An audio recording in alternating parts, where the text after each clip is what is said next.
में बीजेपी हो या कांग्रेस, दोनों ने विकास के नाम पर लोगों को गुमराह किया है। बिल्डरों और विदेशी कंपनियों के कारण गुरुग्राम का नाम पूरे विश्व में प्रसिद्ध हुआ, लेकिन सत्ता में बैठे लालची नेताओं ने गुरुग्राम को केवल लूटने का काम किया। प्रदेश में सबसे ज्यादा रेवेन्यू देने के बावजूद गुरुग्राम शहर में ना तो अच्छे स्कूल हैं और ना ही अस्पताल। बस स्टैंड की इमारत जर्जर हो गई है, जिसको कंडम घोषित किए भी कई साल बीत चुके हैं, लेकिन कोई काम नहीं हो रहा। महंगाई चरम सीमा पर है और बेरोजगारी दिन प्रतिदिन बढ़ती जा रही है। नौकरी न होने के कारण युवा क्राइम की दुनिया में अपने पांव पसार रहे हैं और बीजेपी के नेता अपने ही विधायक की कमियां बताकर अपना प्रचार कर रहे हैं, ताकि वो अपने आकाओं की नजरों में हीरो बनकर टिकट पा सकें और गुरुग्राम के लोगों को एक बार फिर गुमराह कर सत्ता में बैठ सकें। ये कहना है जनसेवक क्रांति पार्टी के राष्ट्रीय अध्यक्ष अंकित अलग का, जो शुक्रवार को अपनी टीम के साथ जेकबपुरा में डोर टू डोर अभियान चला रहे थे और युवाओं को कलम बांटकर उन्हें जागरूक कर रहे थे।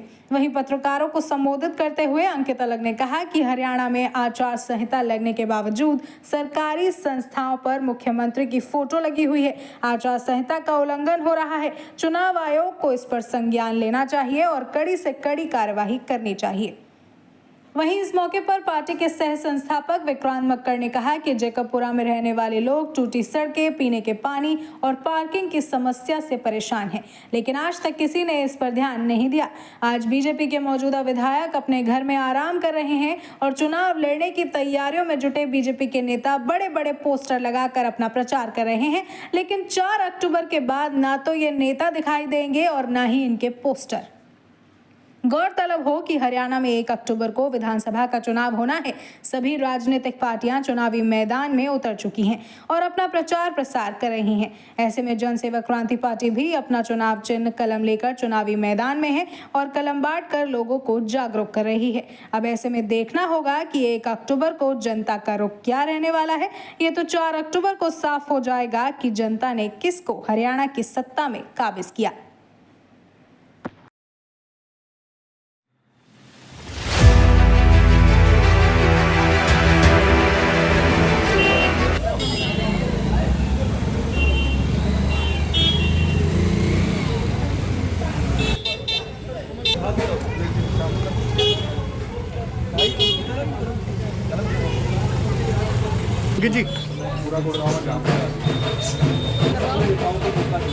अंकित जी,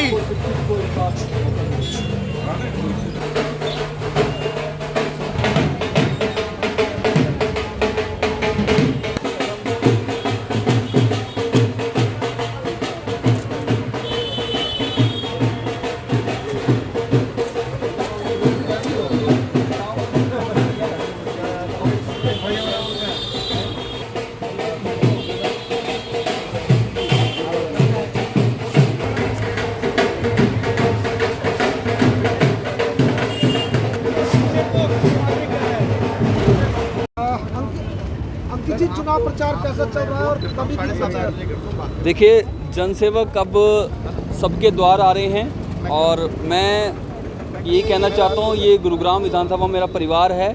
मैं इनका जनसेवक हूँ और हर एक के द्वार पे जा रहा हूँ। कलम का निशान हमें जो मिला है वो हम हर एक के द्वार पे पहुँचा रहे हैं और ये कह रहे हैं, ना कमल ना हाथ, अब की बार गुरुग्राम वासियों को मिलेगा कलम का साथ। तो हम इसी नारे को लेकर के लोगों के बीच जा रहे हैं, लोगों की समस्याओं को भी सुन रहे हैं और ये कहना चाहते हैं कि इस बार गुरुग्राम के लोग किसी पूंजीपति को नहीं, किसी व्यापारी को नहीं, किसी उद्योगपति को नहीं और किसी परिवारवाद से निकले हुए नेता को नहीं, इस बार गुरुग्राम के लोग चाहते हैं एक युवा, एक शिक्षित, एक कर्मठ जुझारू और ऐसा व्यक्ति जिसने समस्याओं को जिया हो, समस्याओं को बारीकी से देखा हो।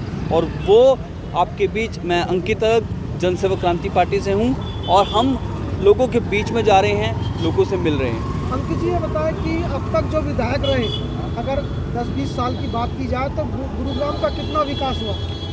सर देखिए, 2019 में सुधीर सिंगला जी आए, 2014 में उमेश अग्रवाल जी आए, उससे पहले सुखबीर कटारिया जी थे, उससे पहले गोपीचंद गहलोत जी थे।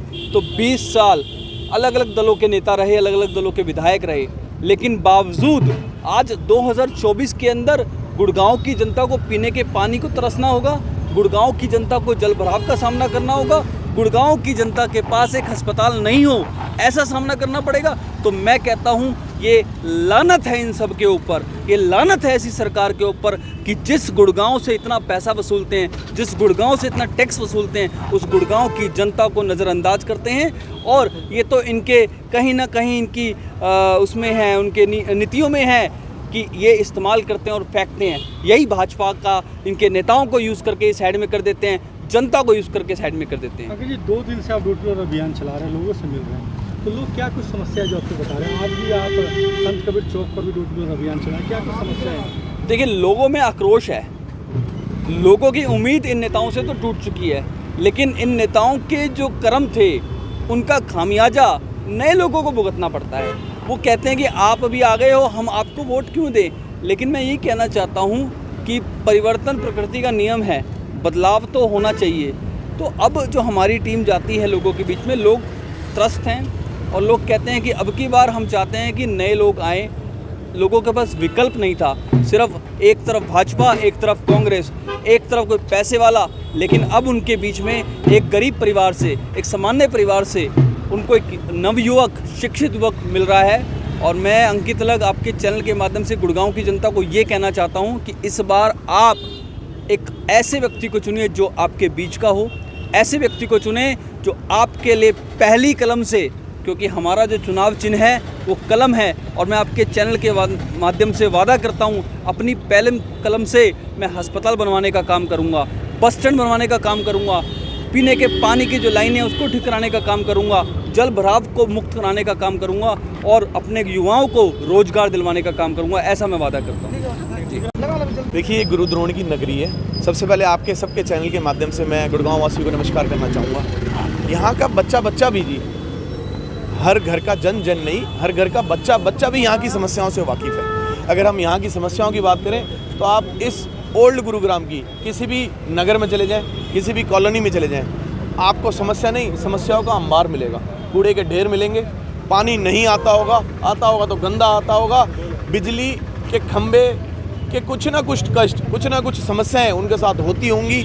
और बहुत सारी ऐसी चीज़ें, कभी किसी जेई, कभी किसी एसडीओ या कभी किसी एक्शन पे वो जा के अपनी सुनवाई कराने की कोशिश करते होंगे। अगर एमसीजी के काम होंगे तो वो ज़रूर वहाँ के धक्के खा के वापस आते होंगे और कहते होंगे हमारे काम कोई होते नहीं, हमारा पार्षद हमारी सुनता नहीं, विधायक को हमारा पता नहीं। तो आप समस्या है कहाँ की पूछोगे साहब? अंकित जी, इतने बड़े पोस्टर लगे हैं, बीजेपी हो चाहे कांग्रेस हो, लेकिन जन क्रांति पार्टी के पोस्टर में क्या चक्कर है साहब? हमारे पास जितने संसाधन हैं हम उतना काम कर सकते हैं। आपको हम रोड पे मिल रहे हैं, वो रोड पे भी नहीं मिलेंगे। अभी मेरे को किसी साथी ने बताया कि आज गुरु कमल में मीटिंग चल रही है, टिकट की चर्चा हो रही है। तो मैं उन सभी आप सभी साथियों के माध्यम से उनसे कहना चाहूँगा, एक सर्वे ये भी कराएं कि जो 10 साल भारतीय जनता पार्टी के 2 विधायकों ने निकाले हैं, 10 में से कितने नंबर देते हैं। सिर्फ भाजपा कार्यकर्ताओं से नंबर लें। अगर नंबर नहीं देते तो अपनी टिकट ही छोड़ दें, बोले नहीं लड़ेगी भाजपा। अगर नंबर देते हैं तो सेम विधायक रिपीट करा के दिखाएं। क्यों टिकट बांटनी है? आप जनता से के सामने लाएं ना, काम किया है तो अपने कार्यकर्ताओं से पूछें, या तो वही विधायक लाएं, वोट मिलेंगे, पता चल जाएगा। या तो आप देखें अगर उन्होंने काम किया है, आप उनसे पूछे ना सवाल। कितने नंबर दे रहे हो भाजपा नेताओं को? साहब, आप हमसे नंबर ले रहे हैं, आप जाइए ना, आप उनके कार्यकर्ताओं से ही नंबर लीजिए। आप पूछिए, अगर उनको नंबर अच्छे मिलते हैं, आप वही वाले बंदे को, विधायक को रिपीट कराइए, टिकट लाइए। आप खुद सोचिए, एक पार्टी में 15 लोग टिकट मांग रहे हैं, वो सारे मानते हैं ना कि हमारे विधायक ने काम नहीं किया? आप बताइए कितने नंबर मिलने चाहिए? अच्छा, लोग कितना नंबर दे रहे हैं उनको? क्योंकि आप ही लोगों को आपके सामने हैं, लोग तरसते हैं, लोग कहते हैं हमें विधायक का पता ही नहीं। आधे लोग किसी का नाम लेते हैं, आधे किसी का नाम लेते हैं। यानी कि भाजपा में ही ऐसा है कि कार्यकर्ता उनके जाके काम कर रहे हैं टिकट के लिए, लड़ाई उनकी टिकट की है, लेकिन उनको ये नहीं पता है विधायक कौन है।